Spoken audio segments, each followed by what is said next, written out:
Halo teman-teman, kembali lagi di video yang membahas AWS. Nah, di video sebelumnya teman-teman udah berhasil membuat instance database.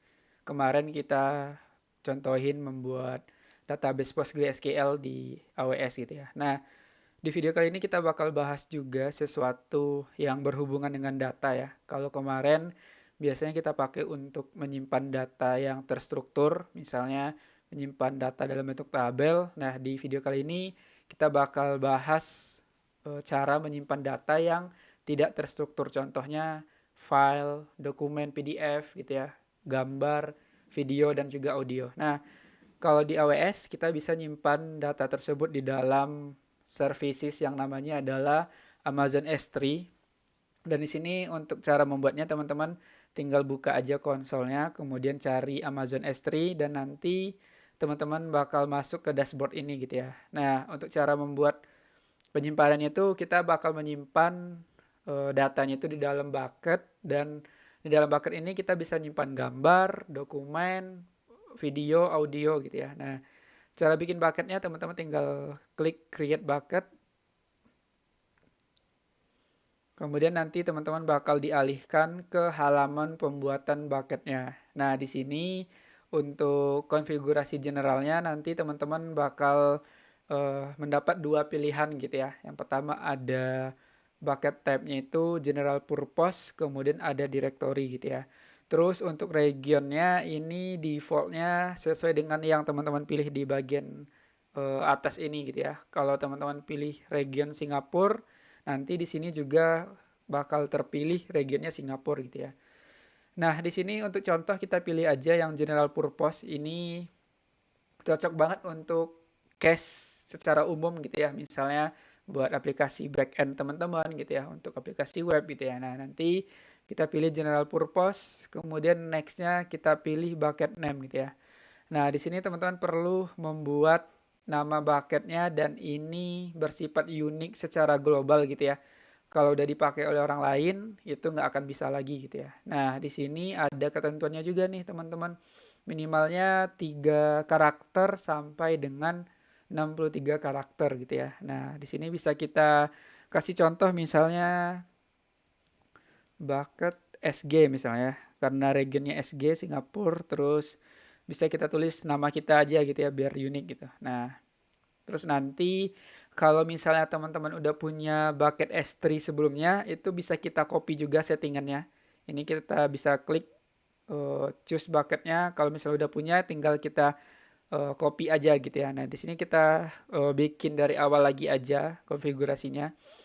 Terus untuk object ownership-nya, jadi data yang teman-teman simpan, misalnya PDF, gambar itu disebut dengan objek, dan untuk ownership-nya atau kepemilikannya itu di sini bisa kita pilih dua ya. Ada secara default dia ngerekomendasiin ACL disable atau ACL enable gitu ya. Nah, bedanya adalah untuk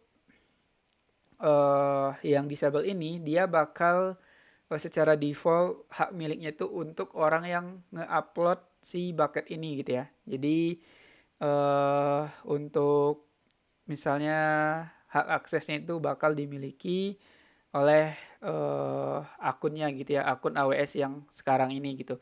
Nah, kalau enable ini dia bakal dimiliki oleh orang yang nge-uploadnya gitu. Nah, itu bedanya ya. Kalau disable dia bakal dimiliki oleh pemilik akunnya, akun bucket ini. Kalau enable itu dimiliki oleh orang yang upload si objeknya. Nah, ini untuk akses publiknya di sini ada konfigurasi juga. Secara default dia bakal ngeblokir public access gitu ya. Jadi kalau diakses di luar dari AWS misalnya, linknya kita akses dari lokal kita, nah itu nggak akan bisa gitu ya. Nah, ini by default kita blok aja ya. Terus di sini ada versioning dari objeknya. Jadi nanti kita bisa nyimpan beberapa versi gitu ya. Misalnya dokumennya ada versi 1, versi 2, versi 3 gitu ya. Nah, di sini kita bisa setting by default dia bakal nge-disable, atau kalau teman-teman pengen punya versioning tinggal klik enable gitu ya. Nah, di sini kita pilih aja disable. Kemudian ini text untuk resource-nya ini opsional. Dan yang berikutnya ini terkait dengan security. Gimana sih cara kita nge-enkripsi file kita gitu ya. Nah, secara default kita bisa pilih enkripsinya itu di manage oleh S3-nya gitu ya. Atau kalau kita pengen di manage oleh services yang lain, misalnya dari Amazon Key Management Service itu juga bisa gitu ya. Kita pilih yang default aja. Nextnya untuk bucket key-nya teman-teman bisa pilih disable dan juga enable gitu ya. Terus berikutnya ini advanced settings, ini bisa teman-teman pilih misalnya untuk object log-nya gitu ya, atau kalau misalnya teman-teman pengen si objeknya ini di prevent untuk delete atau overwrite gitu ya. Nah, di sini teman-teman bisa pilih. Nah, by default dia bakal nge-disable gitu ya. Kalau misalnya udah, nanti teman-teman tinggal klik create bucket. Kita tunggu proses pembuatannya. Kalau bucket name-nya itu unik, ini langsung berhasil. Kalau misalnya udah dipakai oleh orang lain, itu nanti bakal gagal gitu ya. Kita perlu menyiapkan nama yang lain gitu ya. Nah, ini udah berhasil, kita klik bucketnya. Terus, untuk kita nge-upload file, misalnya gambar atau dokumen, teman-teman tinggal klik upload.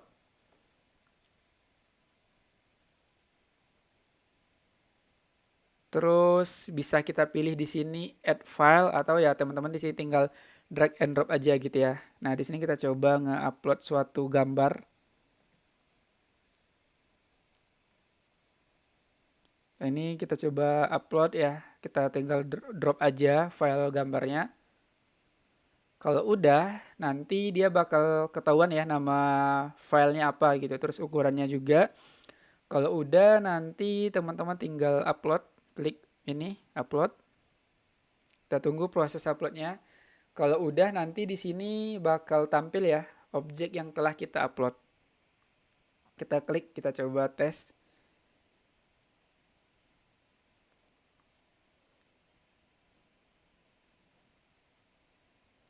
Di sini nanti teman-teman bakal melihat details dari objek ini gitu. Misalnya regionnya terakhir kali diedit, size, type-nya key, terus ini URI-nya dan juga Amazon Resource Name-nya atau ARN gitu ya. Terus ini ada entity tag dan objek URL.